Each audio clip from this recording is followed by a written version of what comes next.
Hey guys, Nick Espinosa, your chief security fanatic here, and today we're actually talking about facial recognition. Now, I'm sure you've seen on these videos before, or if you listen to my podcast, I've talked about facial recognition and right now how it's inherently biased.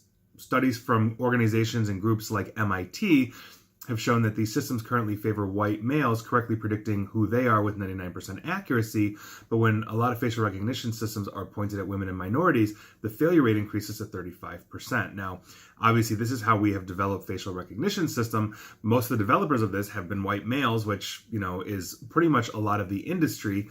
But by virtue of that, we have some flaws that we need to work out in facial recognition system. Now, the reason why I'm talking about this, as I've talked about in the past, but here's the interesting twist for today, is yesterday, Wednesday, Amazon had a shareholder meeting, and there was a proposal in front of their board that basically would ban the sale of facial recognition to government agencies unless independent auditors could conclude that the facial recognition system was accurate and not biased. Now, what makes this interesting is that the shareholders voted this down, meaning no, they would like Amazon to continue selling Rekognition, which is what Amazon calls their facial recognition system, just recognition with a K, to law enforcement.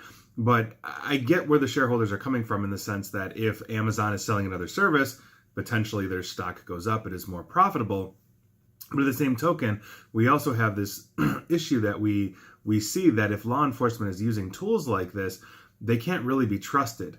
And that's a serious problem because the law enforcement agencies may not necessarily know, especially if Amazon in their sales processes isn't saying, oh yes, and we have a 35% failure rate for about, 40% of your constituency, that's probably not how they're selling their product. And so it's very hard to trust law enforcement when law enforcement can't trust the technology that they're using to potentially identify suspects.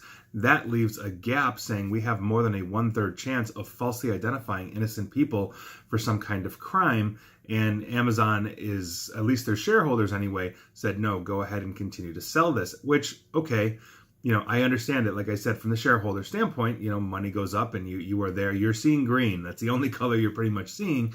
But when we are looking at policing our neighborhoods, when we are looking at, identifying, let's say, potential suspects or terrorists walking through an airport, and we are grabbing the wrong people as a result of that, do the real people actually get through because they're not identified, or we have just seriously inconvenienced somebody or possibly their civil rights by virtue of a technology that is not 100%. So I think it's a very interesting topic that we need to address, but if we are going to have a good symbiotic relationship with law enforcement in our local communities, and I really think we should, then we have to make sure that the tools they're using are as up to snuff as possible, lest we have a problem in our community of people falsely being arrested or accused based on a technology that is not ready for prime time. And on a complete side note for this, with Amazon's Rekognition, and I've mentioned this before, but I think it's hysterical, the ACLU took a copy of Amazon Rekognition and ran it against all 535 members of the U.S. Congress last year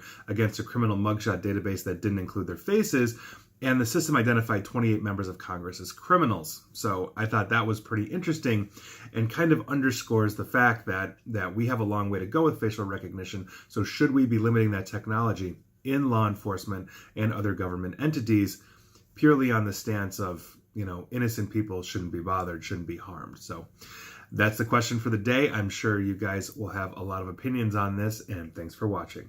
And please like, share, follow me here on Facebook and Twitter at NickAESP. And as always, stay safe and stay online. Thanks, guys.